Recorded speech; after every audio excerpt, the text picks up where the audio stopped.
Reactions होती किस तरीके से बंध टूटते हैं बेटा, किस तरीके से बंध बनते हैं। अगर ये चरण आपको समझ में आ गया ना तो आपको पूरी केमिस्ट्री समझ में आ जाएगी। लेकिन ये टूटते कैसे हैं सर, ये तो बताओ क्यों टूटते हैं और कैसे टूटते हैं। मतलब इसके पास इलेक्ट्रॉन खूब सारा पैसा है, कहां जाना चाहेगा। जो गरीब है, जिसके ऊपर पॉजिटिव चार्ज है। कितने आक्रमणकारी अभिकर्मक सर, 2 है ना। इलेक्ट्रोफाइल न्यूक्लियोफाइल हमने मतलब अगर उसका अस्टक पूरा है तो इलेक्ट्रॉन धनी की तरह बिहेव कर सकता है। हेलो बच्चों, क्या हाल चाल, बढ़िया एकदम। I welcome you all again on this amazing platform of physics वाला।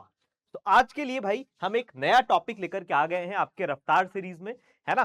तो आज के जो लेक्चर का टॉपिक होने वाला है बेटा, वो रासायनिक अभिक्रिया की जो क्रियाविधि होती है, यानी रिएक्शन मैकेनिज्म। अब अगले चैप्टर्स आपके लिए ऑर्गेनिक के आने वाले हैं, तो बहुत जरूरी है कि किसी भी रिएक्शन के बेसिक्स को समझना, है ना। कि रिएक्शंस होती किस तरीके से बंध टूटते हैं बेटा, किस तरीके से बंध बनते हैं, है ना। और उसके क्या चरण होते हैं, क्या प्रोसेस फॉलो होता है। तो ये बेसिक्स बहुत जरूरी है। जब तक ये नहीं आप समझोगे तब तक पूरी केमिस्ट्री आपको ऑर्गेनिक तो समझ में नहीं आने वाली है ना। और बच्चे यही चीजें इग्नोर कर देते हैं, चलो ठीक है ये चैप्टर पढ़ लेते हैं, वो पढ़ लेते हैं, फिर वहां चीजें समझ में नहीं आती है ना। तो आज का जो लेक्चर है, आज का जो टॉपिक है बेटा, ये बेसिकली इसको आप बहुत ध्यान से समझना, है ना। और अगर मैं बोलूं कि क्या इस टॉपिक से डायरेक्टली क्वेश्चंस एग्जाम में आते हैं, तो हाँ, इस डायरेक्टली तो नहीं आएंगे, लेकिन हाँ, आप इस कॉन्सेप्ट को यूटिलाइज करके फर्दर क्वेश्चंस करोगे। अगले सारे चैप्टर, जितने भी ऑर्गेनिक के आपके चैप्टर आने वाले हैं ना, उन सारे चैप्टर्स में आप इस कॉन्सेप्ट्स को यूटिलाइज करोगे, है ना। तो ये कहना जाता है कि बिल्कुल ये बेसिक्स है बेटा, है ना, नींव है, इसको मजबूत करो। आओ स्टार्ट करते हैं अपना आज का लेक्चर, अभिक्रिया की क्रियाविधि, है ना। और आज का जो लेक्चर है, इसमें हम ये नहीं बात करेंगे कि रिएक्शन में हमने क्या लिया, पहले क्या लिया, बाद में क्या बना, नहीं, रास्ते में क्या हुआ तुम्हें वो पता चलेगा आज। ठीक है, तो चलो स्टार्ट करते हैं बिना किसी देरी के अभिक्रिया क्रियाविधि, और हम कुछ एग्जांपल्स के तौर पे उसको हम समझेंगे। तो सबसे पहले अभिक्रिया क्रियाविधि को समझने के लिए हमें एक बार मैं आपको लेकर के चलता हूं कि रासायनिक अभिक्रिया होती क्या है। What is a chemical reaction. Chemical reaction क्या होती है भाई। तो अगर मैं इसको बहुत सिंपल वर्ड्स में डिफाइन करना चाहूं बच्चों, तो ये क्या होता है, पुराने बंध का टूटना और नए बंधों का बनना। Breaking of old bond and formation of new bond is known as chemical reaction, है ना। फॉर एग्जाम्पल, आपके पास में ए प्लस बी, या आपके पास में ओल्ड बॉन्ड है, यानी पुराने बंध है। ये मान लो इसमें क्लीवेज हुआ। अच्छा सर, क्लीवेज किस तरीके से हुआ। मान लो फॉर एग्जांपल ये पुराने बंध कुछ इस तरीके से आपके टूटे, है ना। अब टूटने के बाद बेटा मान लो ए बी, इस तरीके से नए बंध बन गए। पहले देखो बंध ए के बीच में था, बी के बीच में था। जब ये बंध टूटे तो ए बी के साथ बना लिया, पुराने बंध टूट गए। जो ए के बंध में बीच में बंध बना हुआ था, वो ए और बी के बीच में बन गया, तो नए बंध बन गए, है ना। तो यहां से आप बोल सकते हो ये पुराने बंध थे बेटा, और ये नए बंध। तो इस प्रक्रम को हम रासायनिक अभिक्रिया कहते हैं। जब भी पुराने बंध टूटते हैं और नए बंध बनते हैं, इसको हम बोलते हैं केमिकल रिएक्शन या रासायनिक अभिक्रिया। ये होता है क्यों सर, स्टेबिलिटी को प्राप्त करने के लिए बेटा, स्थायित्व को गेन करने के लिए, है ना, स्थायित्व को प्राप्त करने के लिए। कोई भी स्पीशीज है, वो केमिकल रिएक्शन होता ही क्यों है, ताकि वो स्टेबिलिटी गेन कर ले, स्थायी हो जाए, तो बहुत मजा आ जाए उसको। अनस्टेबल स्पीशीज कुछ होता है, इसकी एनर्जी ज्यादा होती है, तो ये जब बंध टूटता है और नए बंध बनते हैं तो स्टेबिलिटी होता है, इसलिए आपकी केमिकल रिएक्शन होती है। अच्छा ठीक है ना, समझ में आ गया। चलो सर, बहुत अच्छी बात है। तो अब तक हमने ये पढ़ा बेटा कि कोई भी पुराने बंध टूटते हैं और नए बंध बनते हैं, इसी प्रक्रम को हम बोलते हैं रासायनिक अभिक्रिया, है ना। ये चीज बहुत बेसिक सी चीज थी। अब आओ बात करते हैं हम रासायनिक अभिक्रिया की क्रियाविधि। अब आपको ये पता चल गया है। अच्छा, इस तरफ जो होता है उसको हम क्या बोलते हैं बेटा, अभिकारक, है ना। इसको क्या बोलते हैं बेटा, अभिकारक। ठीक है, ये क्रिया करने के बाद जो फाइनली आपको मिलता है उसको बोलते हैं उत्पाद। क्या बोलते हैं बेटा, उत्पाद। ठीक है, अच्छा, अब अगर ये इस रिएक्शन की मैं क्रियाविधि की बात करूं बेटा, तो अब कोई भी रिएक्शन होता है वो इन चरणों से होकर के गुजरता है। अगर ये चरण आपको समझ में आ गया ना, तो आपको पूरी केमिस्ट्री समझ में आ जाएगी, मतलब ऑर्गेनिक केमिस्ट्री बहुत अच्छे से समझ में आने लग जाएगी। तो किसी भी, अगर मैं बोलूं क्रियाविधि होती क्या है, क्या होती है सर।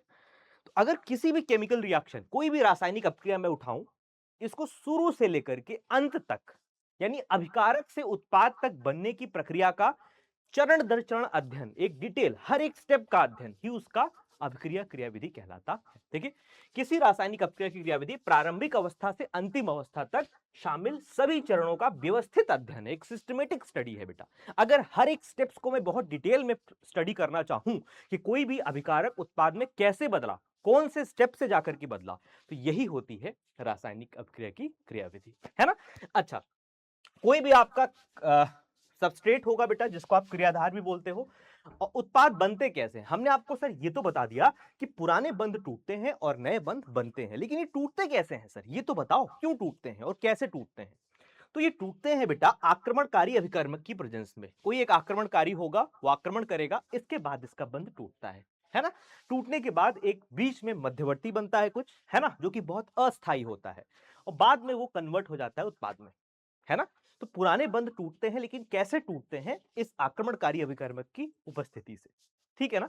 मतलब कोई भी आपके पास में क्रियाधार होगा बेटा, उस पर कोई एक आक्रमण करने वाला आएगा, हमला करने वाला, और ये हमला करेगा, इसके बॉन्ड टूटेंगे और मध्यवर्ती बनेगा, इंटरमीडिएट बनेगा, उसके बाद में आपका प्रोडक्ट फॉर्मेशन होता है, ठीक है। अगर मैं और सिस्टमेटिक वे में इसको बोलना चाहूं बेटा, सबसे पहले आपका कार्बनिक अणु या क्रियाधार क्या होता है, ये आपको पता होना चाहिए। कोई भी स्टार्टिंग मटेरियल जो आपका रिएक्टेंट होता है बेटा, है ना, क्रियाधार होता है। दूसरी चीज, आपको आक्रमणकारी अभिकर्मक के बारे में मैंने बताया कि जो अटैक करेगा, ये दो तरीके का हो सकता है, ये दो तरीके का हो सकता है, दो या तीन। बेसिकली आप ये समझो, नाभिक रागी, इलेक्ट्रॉन रागी, यानी न्यूक्लियोफाइल, इलेक्ट्रोफाइल, है ना। ये क्या होता है अभी हम आगे डिटेल में देखेंगे, बट इस तरीके के हो सकते, कुछ फ्री रेडिकल्स भी होते हैं, ठीक है। तो ये क्या होते हैं बेटा? आक्रमणकारी, अटैकिंग रिएजेंट्स होते हैं। ये क्या होते हैं? अटैकिंग रिएजेंट्स होते हैं। यही आक्रमण करते हैं तो बंध टूटते हैं और नए बंध बनते हैं। आक्रमणकारी अपकर्मक, इन दोनों को हम देखेंगे, दो प्रकार के क्या क्या होते हैं। निष्कासन समूह, लिविंग ग्रुप बेटा। अब मान लो क्रियाधार के पास में कुछ ऐसा समूह है जो कि हमेशा चाहता है कि वहां से वो निकल जाए, है ना। अब अगर जैसे ही आक्रमणकारी वहां पर अटैक करेगा, तो वो जो निकलने की फिराक में था, वो फटाक से निकल जाएगा वहां से, है ना। तो कुछ लिविंग ग्रुप्स भी होते हैं, इसको भी हम डिटेल में देखेंगे। फिर अब देखेंगे बेटा कि मैंने बोला आपको कि बंध टूटते तो हैं सर, बंध टूटते तो हैं, लेकिन इन टूटने के भी दो तरीके होते हैं, है ना। कैसे टूटते हैं अभी हम देखेंगे। बंध के टूटने के दो तरीके होते हैं बच्चों, ठीक है। अच्छा, उसके बाद में याद करो, मैंने बोला था कि बेटा एक बीच में कोई एक ऐसी स्टेज आती है जहां पर मध्यवर्ती बनता है ना, वहां पर इंटरमीडिएट्स बनते हैं बेटा, ठीक है। तो अब वो इंटरमीडिएट्स क्या होते हैं सर, कितने टाइप के होते हैं, ये भी बड़ा इंपॉर्टेंट है, आपको आना चाहिए, तो वो भी हम अभी देखेंगे, है ना। और एंड में बेटा उत्पाद और सह उत्पाद बनते हैं, है ना। तो ये पूरा एक सिस्टमेटिक स्टडी है बेटा, और इन सारे चरणों को अगर आप जान जाते हैं तो आपके लिए ऑर्गेनिक केमिस्ट्री बहुत ही आसान बन जाएगी। आओ एक एक करके हम बहुत डिटेल में इन सारे को डिस्कस करते हैं, ठीक है। आई होप तुमको बहुत मजा भी आ रहा होगा और बहुत अच्छे से तुम सेशन को एंजॉय कर रहे होगे। तो आओ और अच्छा इसको बनाते हैं बेटा। सबसे फर्स्ट स्टेप पे चलते हैं बेटा, कार्बनिक अणु या क्रियाधार। ये क्या होता है सर? बेटा जो भी आपने रिएक्शन में स्टार्टिंग मटेरियल लिया है, यही है आपका कार्बनिक अणु या क्रियाधार। यही होता है, यही होता है आपका कार्बनिक अणु या क्रियाधार, है ना। देखो स्टार्टिंग में जो भी आपने लिया है, तो इसमें तो कुछ ज्यादा रॉकेट साइंस है नहीं बेटा, बहुत सिंपल सी चीज है। हम स्टार्ट करते हैं अपनी कहानी आक्रमणकारी अभिकर्मक से, जो अटैकिंग रिएजेंट होता है, इलेक्ट्रोफाइल, न्यूक्लियोफाइल, तुमने सुना भी होगा इसके बारे में। तो अब क्रियाधार बेटा, जिस पर आक्रमण होता है उसको क्रियाधार कहते हैं, जिस पर आक्रमण हो उसको हम क्रियाधार आक्रमण कहते हैं, ठीक है। अच्छा, दूसरा क्रियाधार पर आक्रमण करता है उसे अभिकर्मक कहा जाता है। ये दोनों परस्पर क्रिया करके उत्पाद बनाते हैं। भाई कोई क्रियाधार होगा आपके पास में, कोई भी आपके पास में सबस्ट्रेट होगा, इस पर आपका अभिकर्मक या तो इलेक्ट्रोफाइल या न्यूक्लियोफाइल बेटा आकर के अटैक करेगा, और एंड में आपको प्रोडक्ट का फॉर्मेशन होता है, ठीक है। इस तरीके से कुछ आपके प्रोडक्ट्स का फॉर्मेशन होता है, ठीक है। अब बात करते हैं बेटा आक्रमणकारी अभिकर्मक के कितने टाइप होते हैं। तो मोटा मोटी अगर मैं तुमको बोलूं, तो आपके जो अटैकिंग रिएजेंट होते हैं बच्चों, वो दो तरीके के होते हैं, है ना। एक होते हैं इलेक्ट्रॉन स्नेही, एक होता है नाभिक स्नेही, है ना। स्नेही का मतलब स्नेह करने वाला, चाहने वाला। इलेक्ट्रॉन स्नेही मतलब इलेक्ट्रॉन को चाहने वाला, है ना, इलेक्ट्रॉन लविंग स्पीशीज है ना, इलेक्ट्रॉन को चाहने वाला। अब ये थोड़ा सा ऐसा मत समझना कि भाई कि मतलब चाहने वाला, मतलब इन द सेंस कि इलेक्ट्रॉन के पास ही जाना चाहता है। क्यों जाना चाहेगा? क्योंकि इसके पास इलेक्ट्रॉन की कमी होगी, तभी तो जाना चाहेगा इलेक्ट्रॉन के पास में। हाँ जी बिल्कुल। तो इलेक्ट्रोफाइल्स जो होते हैं बेटा, ये इनके पास में इलेक्ट्रॉन की कमी होती है, इलेक्ट्रॉन की कमी होती है ना।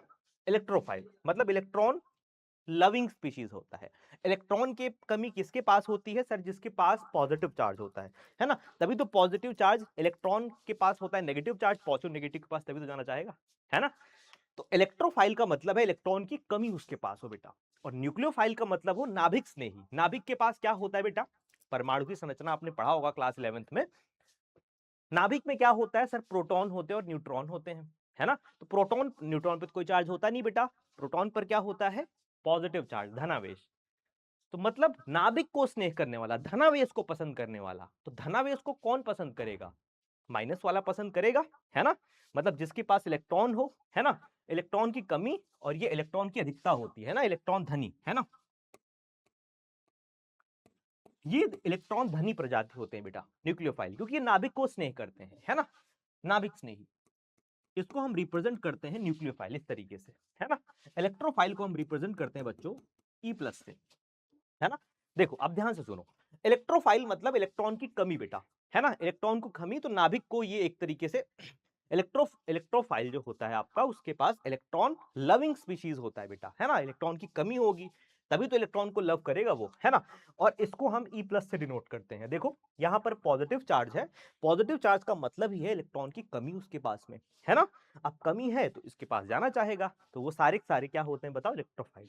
अच्छा, जिस भी स्पीशीज पर पॉजिटिव लगा हो, क्या वो हमेशा इलेक्ट्रोफाइल होते हैं? बिल्कुल नहीं। कुछ एक्सेप्शंस इन द सेंस कि भाई हर एक पॉजिटिव चार्ज बेटा इलेक्ट्रॉन की कमी को नहीं बतलाता, कुछ फॉर्मल आवेश भी होते हैं, है ना? तो वो चीज आपको ध्यान रखनी होगी, ठीक है बच्चों? अब देखो नाभिक स्नेही क्या होता है? जिसके पास इलेक्ट्रॉन की अधिकता हो, जो आपके नाभिक को पसंद करे, है ना? यानी जो पॉजिटिव के पास जाना चाहे, तो पॉजिटिव के पास कौन जाना चाहेगा? नेगेटिव जाना चाहेगा, है ना? इसके पास इलेक्ट्रॉन की अधिकता होती है नाभिक स्नेही के पास में, इसीलिए ये पॉजिटिव के पास जाना चाहता है। और जहां पर इलेक्ट्रॉन की कमी होती है बेटा, वो क्या होता है बताओ? वो क्या होता है?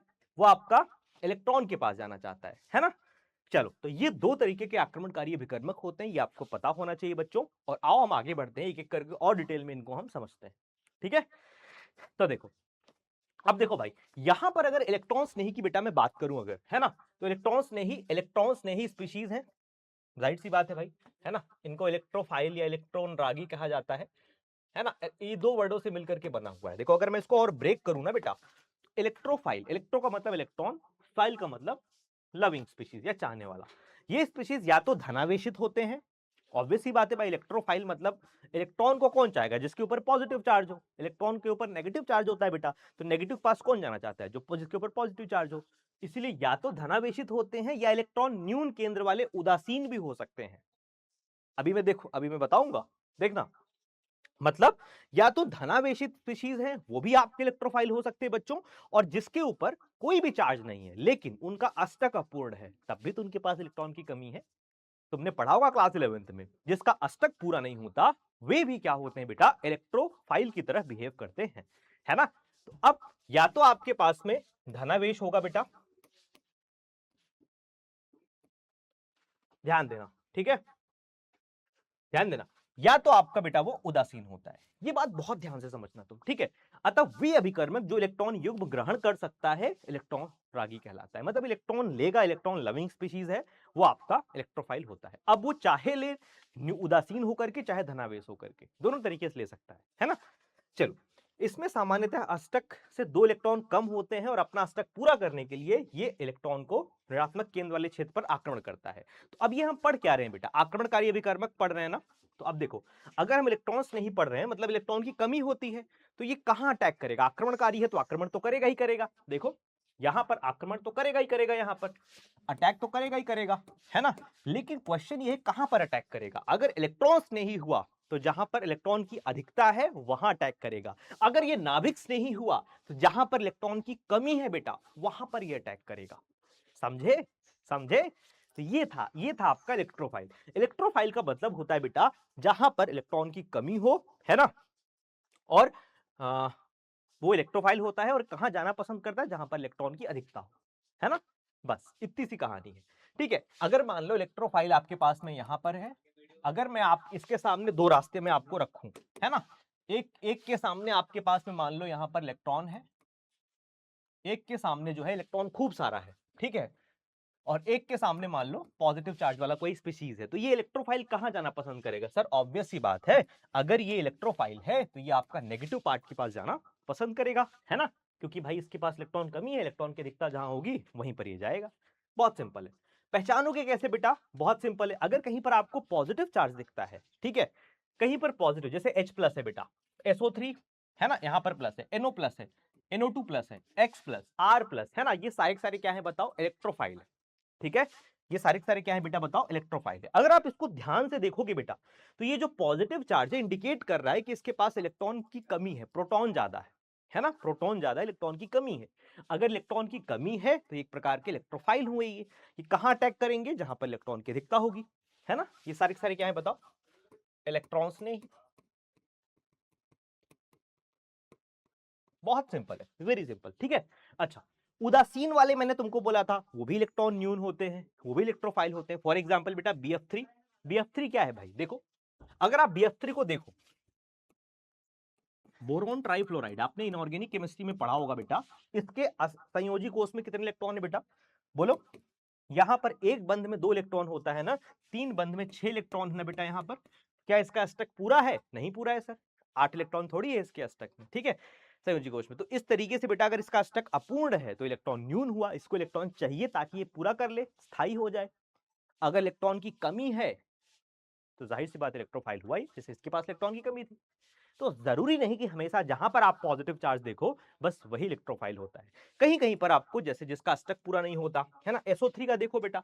अब तुम बोलोगे कि सर SO3 कैसे हुआ, तो देखो आओ, अगर आप SO3 को समझना चाहते हैं बेटा ये कैसे इलेक्ट्रोफाइल हो रहा है, तो आप देखो सर, यहां पर तो 1 2 3 4 5 6 6 दूनी 12, ये तो बहुत ज्यादा इलेक्ट्रॉन है यहां पर। ये कैसे हो गया सर? ये कैसे हो गया? तो देखो समझो, ये इसलिए इलेक्ट्रोफाइल है बेटा, इसमें आप देखो ऑक्सीजन की विद्युत ऋणात्मकता ज्यादा होती है ना। इलेक्ट्रोनेगेटिविटी आपने क्लास 11 में पढ़ा होगा। सल्फर और ऑक्सीजन के अगर कंपेयर में करूं तो दोनों में ऑक्सीजन की इलेक्ट्रोनेगेटिविटी क्या होती है बोलो? ज्यादा होती है। तो अपनी तरफ इलेक्ट्रॉन को खींचेगा बेटा, है ना, इन बंध से इलेक्ट्रॉन अपनी तरफ खींचेगा। और जब ये अपनी तरफ खींचने की टेंडेंसी के कारण यहां पर आंशिक ऋणावेश आ जाएगा, इस पर भी आंशिक ऋणावेश आएगा, इस पर भी आंशिक ऋणावेश आ जाएगा। जिसकी इलेक्ट्रोनेगेटिविटी ज्यादा, वो अपनी तरफ बॉन्ड को बंद इलेक्ट्रॉन को खींचेगा। खींचने से यहां पर तो नेगेटिव चार्ज आया, लेकिन सल्फर पर इसको खींचने से बहुत ज्यादा पॉजिटिव इकट्ठा हो जाएगा बेटा यहां पर। ध्यान से समझना, क्योंकि 3 यहां पर ऑक्सीजन खींच रहे हैं, तो यहां पर लगभग 3 गुना पॉजिटिव चार्ज इकट्ठा हो जाएगा। और जहां पर हल्का सा भी पॉजिटिव का कैरेक्टर आ जाता है, वो आपके क्या कहलाते हैं? इलेक्ट्रोफाइल कहलाते हैं। वो इलेक्ट्रॉन न्यून हो गए बेटा, इसलिए आपका SO3 भी आपका एक इलेक्ट्रोफाइल की तरह काम करता है। ठीक है, चलो ये कॉन्सेप्ट्स हैं जो कि आप समझेंगे धीरे धीरे। अच्छा, एक एक बात ध्यान देने वाली है बेटा यहां पर, अगर मैं बोलूं तो एक बात आपको बहुत ध्यान देने वाली है। हाइड्रोनियम आयन हो गया, इस पर जो पॉजिटिव चार्ज लगा हुआ है ना, ये इलेक्ट्रोफाइल नहीं, ये आपका फॉर्मल चार्ज है बेटा, ये फॉर्मल आवेश को इंडिकेट कर रहा है ना। तो ये चीज आप ध्यान रखेंगे, NH4 पॉजिटिव या H3O पॉजिटिव में ये सारे क्या इलेक्ट्रोफाइल नहीं होते हैं ये, ठीक है, ये इलेक्ट्रोफाइल नहीं होते हैं, ठीक है। चलो, ये क्या है बेटा? पॉजिटिव चार्ज, आपका फॉर्मल आवेश है। ये सब आपने क्लास 11th में पढ़ रखा होगा, है ना।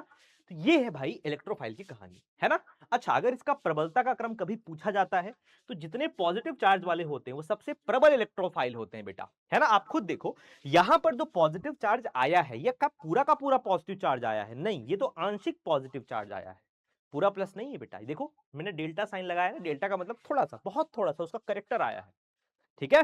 जैसे मान लो तुम्हारे दोस्त होते हैं, तुम्हारी अच्छी संगति होती है ना, तो तुम भी क्या करते हो भाई? अच्छे संगति के कारण तुम भी थोड़ा थोड़ा अच्छे करेक्टर तुम्हारे अंदर आने लगता है। पूरा अच्छे नहीं बनते हो, अगर बहुत लंबे समय तक रहोगे तो बन जाओगे, इसीलिए कहा जाता है अच्छी संगति करनी चाहिए। लेकिन संगति का इफेक्ट दिखता है, अगर ये बदमाश बच्चों के साथ तुम दोस्ती कर लो, थोड़ा थोड़ा बदमाशी का करेक्टर तुम्हारे अंदर आने लगेगा। उसी तरीके से बेटा यहां पर करेक्टर है बहुत हल्का सा। अगर मैं प्रबलता बोलूं तो जहां पर पॉजिटिव चार्ज है बेटा, वो सबसे प्रबल इलेक्ट्रोफाइल होता है, ठीक है। अच्छा, इसके बाद जो आपके जिसका अष्टक पूरा नहीं होता वे वाले होते हैं। उसके बाद जैसे AlCl3, AlCl3, ये सब FeCl3 होते हैं मध्यम वाले। सबसे दुर्बल इलेक्ट्रोफाइल ये सारे होते हैं, तो ये बात आप ध्यान रखेंगे, है ना। जिसके ऊपर पॉजिटिव चार्ज जो सबसे प्रबल इलेक्ट्रोफाइल होते हैं। अब नाभिक स्नेही, अगर तुमको इलेक्ट्रोफाइल समझ में आ गया है तो ये बहुत आसान है, बस उसी का उल्टा कर दो। इलेक्ट्रोफाइल क्या था बेटा? जिसके ऊपर इलेक्ट्रॉन की कमी होती, पॉजिटिव चार्ज होती। नाभिक नहीं, जिसके पास इलेक्ट्रॉन की अधिकता हो, तभी तो नाभिक के पास जाना चाहता है, पॉजिटिव चार्ज के पास में। ठीक है, तो जहां पर बेटा अब इलेक्ट्रॉन अधिक होगा तो इलेक्ट्रॉन दाता होगा। ये भाई जिसके पास ज्यादा पैसा होगा वो क्या चाहेगा कि थोड़ा बहुत हम डोनेट कर दें, है ना। बहुत ज्यादा, बहुत धनी प्रजाति होता है, मतलब इनके ऊपर नेगेटिव चार्ज होता है, तभी तो इलेक्ट्रॉन ज्यादा हुआ, है ना। नागी इलेक्ट्रॉन धनी स्पीशीज होते हैं, अर्थात इनके पास सामान्यतः एक असहभाजित इलेक्ट्रॉन युग्म होता है, जिसको ये बहुत इजीली डोनेट कर सकते हैं। ठीक है, ये या तो आपको नेगेटिव चार्ज वाले मिलेंगे बेटा, जिसके ऊपर माइनस चार्ज हो, है ना। अच्छा, वाले होते हैं, या तो न्यूट्रल भी हो सकते हैं, दोनों केस होता है ना। या तो ये नेगेटिवली चार्ज वाले होते हैं बेटा, ठीक है, या तो ये आपके उदासीन अणु भी हो सकते हैं, है ना। जैसे उसमें भी पॉजिटिव और न्यूट्रल दोनों देखे थे, दोनों चीजें हो सकता है। ये क्रियाधार अणु में निम्न इलेक्ट्रॉन घनत्व वाले के पर आक्रमण करता है। अब तुम बताओ, अगर तुम्हारे पास में कोई भी क्रियाधार है और यहां पर तुमने आक्रमणकारी अभिकर्मक के रूप में नाभिक स्नेही को ले रखा है, तो ये कहां आक्रमण करेगा बोलो? अगर मान लो तुम्हारे पास में इस तरीके से दो चीज था, है ना। अब दो में मान लो एक पे तुम्हारे पास में आंशिक ऋणावेश है, एक पे आंशिक धनावेश है, हो सकता है भाई, हो सकता है ना। अब नाभिक स्नेही कहां आक्रमण करेगा? नाभिक स्नेही है बेटा आपका इलेक्ट्रॉन धनी प्रजाति, मतलब इसके पास इलेक्ट्रॉन खूब सारा पैसा है। कहां जाना चाहेगा? जो गरीब है, जिसके ऊपर पॉजिटिव चार्ज है ना, जिसके ऊपर पॉजिटिव चार्ज है, तो बहुत इट इज वेरी ऑब्वियस कि यहां इन ये न्यूक्लियोफाइल है, ये कहां पर अटैक करेगा बेटा? जिसके पास इलेक्ट्रॉन की कमी है। ठीक है, ये कहां पर अटैक करेगा बेटा? कुछ यहां पर, है ना। देखो, नाभिक स्नेही के पास में इलेक्ट्रॉन की बहुत अधिकता है, तो ये कहां पर अटैक करेगा? जहां पर इलेक्ट्रॉन की कमी, जो पॉजिटिव चार्ज वाला हो। भाई नेगेटिव कहां आएगा? पॉजिटिव के पास आएगा, सिंपल सी बात है। पीछे पॉजिटिव नेगेटिव के पास जा रहा था, negative positive, opposite charges attract each other, ऐसे समझ लो तुम, ऐसे समझ लो, ऐसे समझ लो। ठीक है, ठीक है ना। चलो, तो नाभिक स्नेही कभी भी यहां अटैक नहीं करता। अगर यहीं पर इलेक्ट्रोफाइल होता बेटा, तो इलेक्ट्रोफाइल अटैक करता आपके नेगेटिव चार्ज वाले पर, क्योंकि इलेक्ट्रॉन के ऊपर, इलेक्ट्रोफाइल के ऊपर ई प्लस पॉजिटिव चार्ज होता है ना, वो नेगेटिव पास जाना चाहेगा। तो इस तरीके से बेटा आपका रिएक्शंस होते हैं। दो तरीके के आक्रमणकारी मुख्यतः होते हैं। ठीक है, अच्छा, ये या तो ऋणावेशित हो सकते हैं या तो न्यूट्रल स्पीशीज वाले हो सकते हैं। ठीक है, अच्छा, ऋणावेशित न्यूक्लियोफाइल बहुत सिंपल है, जहां भी आपके पास नेगेटिव चार्ज दिखे, नेगेटिव का मतलब है उसके पास इलेक्ट्रॉन ज्यादा है ना, उसके पास इलेक्ट्रॉन ज्यादा है तो माइनस चार्ज वाला है। उदासीन, जिसके पास एकाकी इलेक्ट्रॉन युग्म हो, है ना, जैसे मान लो आपके पास में H2O है बेटा, तो अब H2 में अगर आप देखो तो ऑक्सीजन के पास में दो लोन पेयर होते हैं, है ना। अब ये इलेक्ट्रॉन अधिकता ही तो है, इसको ये चाहे तो दे सकता है। हमेशा ध्यान रखें कि ये हमेशा वाटर न्यूक्लियोफाइल की तरह बिहेव करता है। उदासीन तो है, लेकिन इसके पास में एकाकी इलेक्ट्रॉन युग्म भी है, इस वजह से नाभिक स्नेही की तरह बिहेव करता है ना।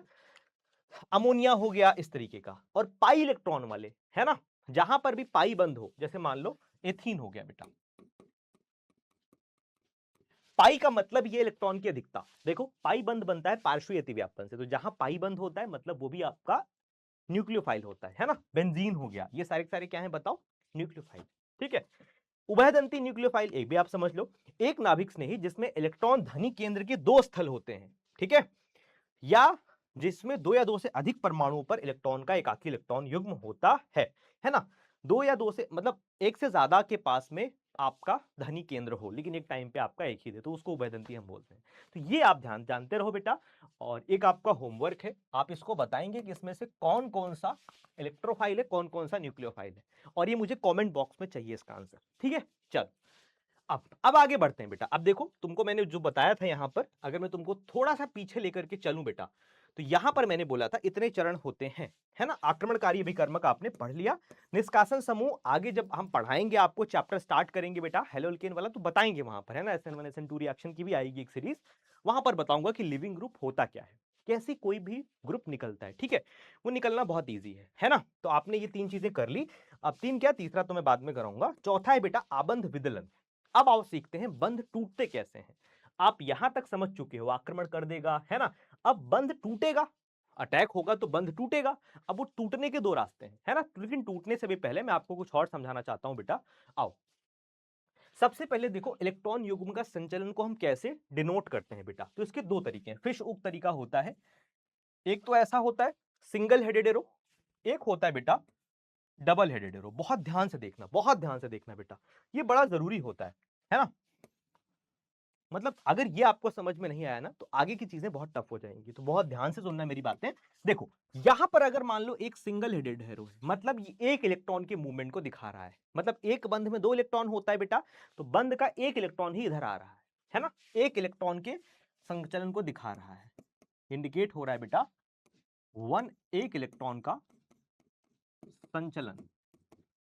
ठीक है, यहां पर देखो डबल हेडेड एरो है ना, इसका मतलब है 2 इलेक्ट्रॉन का संचलन। मतलब एक, अभी आगे समझ में आ जाएगा, टेंशन मत लो। ठीक है, मान लो जैसे यहां पर एक एग्जांपल के तौर पे मैं आपको समझाने की अगर मैं कोशिश करूं, तो यहां पर बेटा अगर आप देखो तो इस बंध में जो दो डबल बॉन्ड बना हुआ है, उसके ऊपर वाले की मैं बात कर रहा हूं, इसके पास में 2 इलेक्ट्रॉन होंगे। हाँ जी सर, 2 इलेक्ट्रॉन होंगे। अब देखो तीर पे ध्यान देना, अगर इस बंध के दोनों इलेक्ट्रॉन इधर शिफ्ट हो रहे हैं तो पाई बॉन्ड इधर बन जाएगा, है ना। अगर यही बंध टूट करके वाई के ऊपर जा रहा है तो वाई के ऊपर लोन पेयर आ जाएगा। ये सब चीजें अभी आप आगे सीखेंगे, अभी आप बस इतना समझो, अगर एरो सिंगल हेडेड एरो है तो 1 इलेक्ट्रॉन का संचलन, अगर डबल हेडेड एरो है बेटा तो 2 इलेक्ट्रॉन का संचलन। ये बात आपको बिल्कुल क्लियर होनी चाहिए।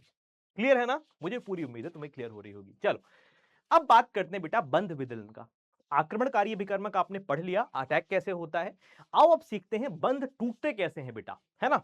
तो कोई भी बंध टूटने के 2 तरीके होते हैं, है ना।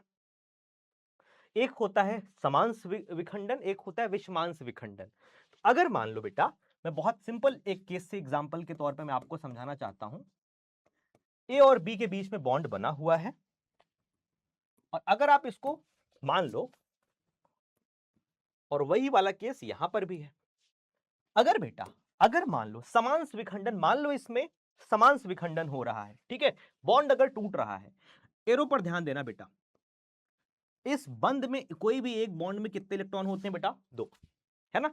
इस बंध का एक इलेक्ट्रॉन, देखो सिंगल हेडेड एरो है ना, अभी मैंने बताया सिंगल हेडेड एरो का मतलब एक इलेक्ट्रॉन का संचलन। इस बंध के 2 इलेक्ट्रॉन में से एक इलेक्ट्रॉन अगर बी पर गया, एक इलेक्ट्रॉन ए पर गया, मतलब बराबर बराबर, एक बी पे एक ए पे, बिल्कुल समान तरीके से, तो उसको बोलते हैं समांश विखंडन। बिल्कुल एक तरीके से होमोलिटिक फिजन बेटा। अब जब एक इलेक्ट्रॉन ए के ऊपर आ जाएगा तो ये बन जाएगा A radical plus B radical, है ना। इसको बोलते हैं मुक्त मूलक, है ना। एक तो तरीका है बंध टूटने का ये।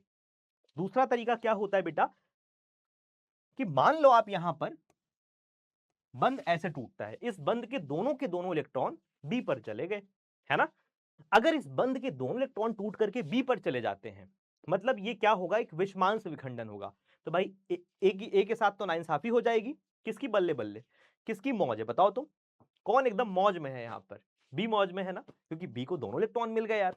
इसने ए सोचेगा यार पहले थे तो कम से कम साझा के तहत हमें मिल तो रहे थे, लेकिन टूटने के बाद पूरा का पूरा बी लेके चला गया। खुश कौन होगा बोलो, खुश कौन होगा, मजे में कौन होगा, बी मजे में होगा। तो बी के पास दोनों इलेक्ट्रॉन चले गए बेटा, है ना। कोई भी अगर मान लो न्यूट्रल एटम है, ये अगर एक इलेक्ट्रॉन ग्रहण करता है बेटा तो बनता है ए रेडिकल, और इस पर अगर एक इलेक्ट्रॉन आप और ऐड कर दो तो बन जाता है ए नेगेटिव। ठीक है, मतलब नेगेटिव का मतलब उसके ऊपर 2 इलेक्ट्रॉन है, ऐसे समझो। एक इलेक्ट्रॉन ग्रहण किया तो रेडिकल मुक्त मूलक बना, एक और किया तो माइनस बन गया। अब इसमें से अगर आप 2 इलेक्ट्रॉन को निकाल दो बेटा, तो वापस से आप यहां पर पहुंच जाएंगे। यहाँ 2 इलेक्ट्रॉन ऐड कर दो डायरेक्टली तो आप माइनस बन जाएगा। देखो यहां पर वही तो हो रहा है, बी के ऊपर आप 2 इलेक्ट्रॉन डायरेक्टली डाल दे रहे हो, तो ये क्या बन जाएगा, बी नेगेटिव, है ना, प्लस ए पे आ जाएगा पॉजिटिव, है ना, क्योंकि ए के पास में इलेक्ट्रॉन की कमी हो गई, पहले साझा की मदद से था यहां पर, है ना। इस तरीके से बंध टूटते हैं। तो जब भी बेटा बंध टूटने के 2 तरीके होते हैं, एक तो बेटा समांश विखंडन हो सकता है, कि मतलब बंध के जो इलेक्ट्रॉन है वो बिल्कुल समान तरीके से उस पे टूट करके चले जाएं।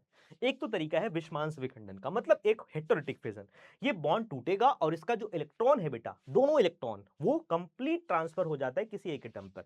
ऐसा नहीं बी पर, ए पे भी हो सकता है, ए पे भी हो सकता है, पूरा पूरा ए पे आ जाए, एक ही मौज हो जाएगी, बी रोने लगेगा, बी गरीब हो जाएगा, है ना, इस तरीके से।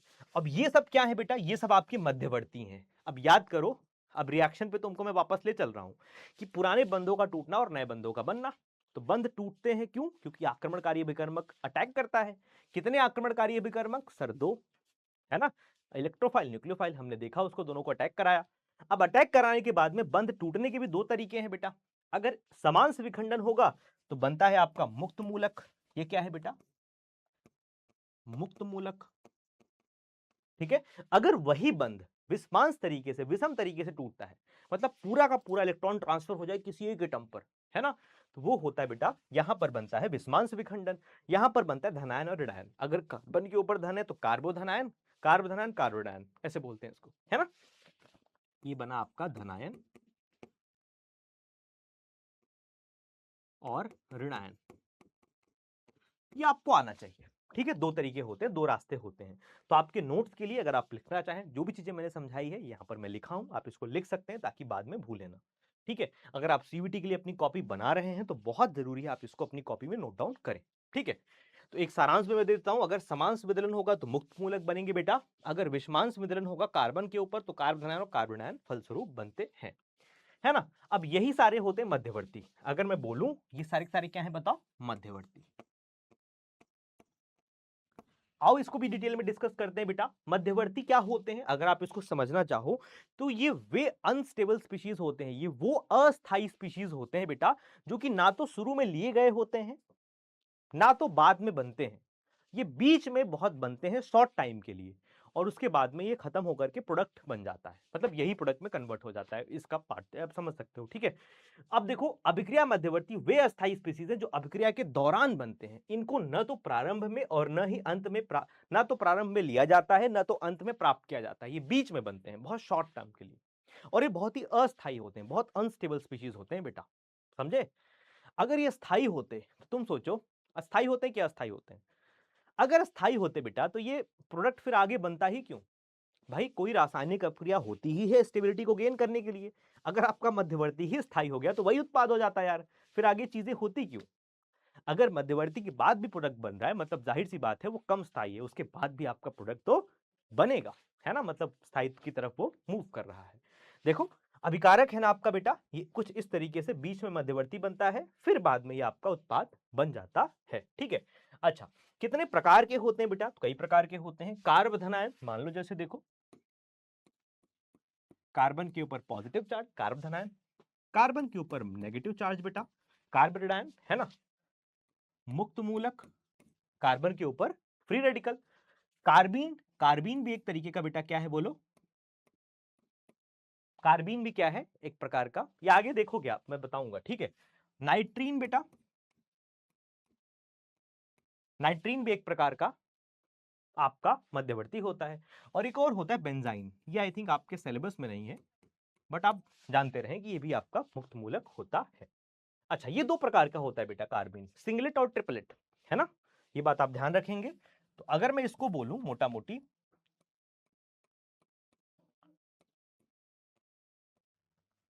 ठीक है, तो ये आपका सिंगलेट होता है, ये ट्रिपलेट होता है, ठीक है। और अगर नाइट्रीन को भी मैं दो तरीके से ये भी दो तरीके का होता है, ठीक है। तो ये कैसे होगा भाई, ये सिंगलेट हुआ बेटा, ये आपका ट्रिपलेट हुआ। अब सर कुछ भी समझ में नहीं, कोई बात नहीं, आगे आएगा मैं तुमको पूरा समझाऊंगा क्या होता है सिंगलेट क्या होता है ट्रिपलेट, ठीक है। तुम अभी तो टेंशन बिल्कुल लो ही मत, ठीक है। अब अगर इसमें संयोजी इलेक्ट्रॉनों की संख्या मैं पूछूं तो कितने होते हैं सर, देखो एक बंद में 2 इलेक्ट्रॉन ना, तो 3 बंद में 6 इलेक्ट्रॉन होंगे सर, संयोजी कोष में 6 इलेक्ट्रॉन होंगे। इलेक्ट्रॉन न्यून है कि इलेक्ट्रॉन धनी है, बोलो सोचते रहो। सर इसका अष्टक अपूर्ण है तो इलेक्ट्रॉन न्यून ही होगा, है ना। इसमें बताओ यहां पर कितने इलेक्ट्रॉन है बेटा, यहां पर कितने इलेक्ट्रॉन है, देखो सोचो, तुम पॉज करो सोचो। दो दो चार दो छह, और एक नेगेटिव पे भी 2 इलेक्ट्रॉन होता है, मैंने भी तुमको बताया, देखो यहां पर ये रहा 2 इलेक्ट्रॉन, है ना। तो इस तरीके से, तो अब यहां पर 2 2 4 2 6 2 8, यानी यहां पर बेटा 8 इलेक्ट्रॉन उपस्थित है ना। यहां पर कितने इलेक्ट्रॉन है सर, 2 2 4 2 6 7, यानी यहां पर संयोजी कोष में 7 इलेक्ट्रॉन होते हैं। यहां पर कितने होते हैं सोच के बताओ, सोचो कार्बन और नाइट्रीन में कितने इलेक्ट्रॉन होते हैं बेटा, बोलो बोलो। देखो 1 2 3 4 5 6, यानी 6 इलेक्ट्रॉन होंगे बेटा, चाहे आप सिंगलेट की बात करें चाहे ट्रिपलेट की बात करें। इसमें देखो बेटा 1 2 3 4 5 6, यहां भी 6 इलेक्ट्रॉन होंगे, और यहां पर हम इस चीज की डिस्कशन नहीं कर रहे हैं, आगे बताएंगे, है ना।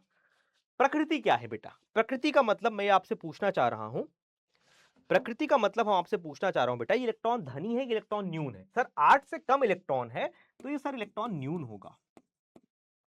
अच्छा, अगर ये 8 इलेक्ट्रॉन है, मतलब इलेक्ट्रॉन धनी का मतलब ये नहीं होता बेटा कि 8 से ज्यादा इलेक्ट्रॉन हो, मतलब अगर उसका अष्टक पूरा है तो इलेक्ट्रॉन धनी की तरह बिहेव कर सकता है, ये भी आपका इलेक्ट्रॉन धनी होता है ना। 7 इलेक्ट्रॉन 8 से तो कम है ना, तो इलेक्ट्रॉन न्यून। 6 इलेक्ट्रॉन 8 से तो कम है, तो ये भी आपका इलेक्ट्रॉन न्यून होगा बेटा। ठीक है, देखो ये भी आपका इलेक्ट्रॉन न्यून होगा बेटा। लुईस अम्ल या लुईस क्षार, मैंने आपको कोऑर्डिनेशन कंपाउंड वाले चैप्टर में बताया था, जिसके पास में बेटा जो लोन पेयर एक्सेप्ट करना चाहे वो लुईस अम्ल होता है, जो लोन पेयर दाता होते हैं वो लुईस क्षार होते हैं। तो अब इसके पास 2 इलेक्ट्रॉन की कमी है, 6 इलेक्ट्रॉन है, अष्टक पूरा कब होगा, जब 2 इलेक्ट्रॉन इसको मिल जाएगा। 2 इलेक्ट्रॉन एक्सेप्ट करना चाहेगा, अगर एक्सेप्ट करना चाहता है तो लुईस अम्ल होता है। ये क्या है बेटा बोलो, ये है आपका लुईस अम्ल। ठीक है, अच्छा उससे पहले इलेक्ट्रोफाइल न्यूक्लियोफाइल बता दीजिए। चलिए ये तो है आपका लुईस अम्ल। ठीक है, इसको हम एल से रिप्रेजेंट कर रहे हैं, लुईस एसिड। ठीक है, इतना आप समझो, थोड़ी थोड़ी इंग्लिश सीखो, वरना कॉलेज जाओगे तो हिंदी में थोड़ी पढ़ाओगे। इलेक्ट्रोफाइल या न्यूक्लियोफाइल, सर ये 2 इलेक्ट्रॉन को स्वीकार करना चाहता है, लेना चाहता है अपने पास में, तो ये इलेक्ट्रॉन की कमी है इसके पास में। इलेक्ट्रोफाइल इलेक्ट्रॉन को चाहने वाला है, तो इलेक्ट्रोफाइल होगा सर ये। ठीक है, कार्बन के ऊपर बेटा है नेगेटिव चार्ज, है ना, मतलब इसके पास इलेक्ट्रॉन की अधिकता है ना, तो ये आपका न्यूक्लियोफाइल की तरह काम करता है बेटा। यहां पर 8 से कम इलेक्ट्रॉन है, 8 से कम इलेक्ट्रॉन है, तो ये बताएं फ्री रेडिकल जो होगा बेटा, ये आपका इलेक्ट्रोफाइल होगा या न्यूक्लियोफाइल होगा। सर कम है, इलेक्ट्रॉन को चाहने वाला है, तो इलेक्ट्रोफाइल होगा ये, है ना। ये भी इलेक्ट्रॉन न्यून है, तो ये क्या होगा बेटा बोलो, बोलो। देखो अब यहां पर अगर मैं बोलूं, बोलो सोचो, तुम लोग पॉज करो, तुम्हारे पास टाइम है, तो तुम लोग सोचो और मुझे आंसर बताओ। बोलो, ये भी आपका इलेक्ट्रोफाइल की तरह काम कर सकता है, बोलो। इलेक्ट्रॉन की तो कमी ही है भाई इसके पास में, यहां भी इलेक्ट्रॉन की कमी है। ठीक है, ये आपका लुईस एसिड होगा बेटा, ये आपका लुईस बेस होगा। इलेक्ट्रॉन धनी है तो क्षार की तरह काम करेगा, पेयर ऑफ इलेक्ट्रॉन डोनेट करेगा बेटा। ये क्या होगा ये बताओ मुझे। व्हाट अबाउट दिस, 7 इलेक्ट्रॉन, सोचो, पॉज करो और सोचो। मैंने क्या बोला था कि जो पेयर ऑफ इलेक्ट्रॉन लेना चाहे, मतलब 2 इलेक्ट्रॉन को लेने वाला ही अम्ल होता है, एक लेने वाला नहीं अम्ल होता। इसके पास 7 इलेक्ट्रॉन है बेटा, तो ये सिर्फ एक लेने की इच्छा रखता है ताकि इसका स्टक पूरा हो जाए, 2 नहीं लेना चाहता। तो अगर 2 नहीं लेना चाहता तो कहां से ये अम्ल हुआ, कहां से ये अम्ल हुआ। यहां से ट्रिकी क्वेश्चंस आपसे पूछा जा सकता है। ठीक है, तो ये न तो अम्ल होगा बेटा, न तो क्षार, है ना, ये आपका होगा न तो अम्ल और न ही बेटा क्षार, न तो अम्ल न ही क्षार।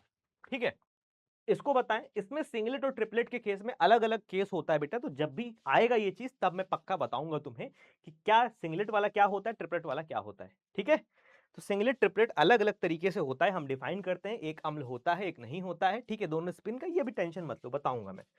संकरण बेटा, संकरण पे अगर मैं कमेंट करना चाहूं तो क्या होगा बोलो। सर यहां पर कुल सिग्मा बंधों की संख्या, संकरण यहां पर होगा sp2।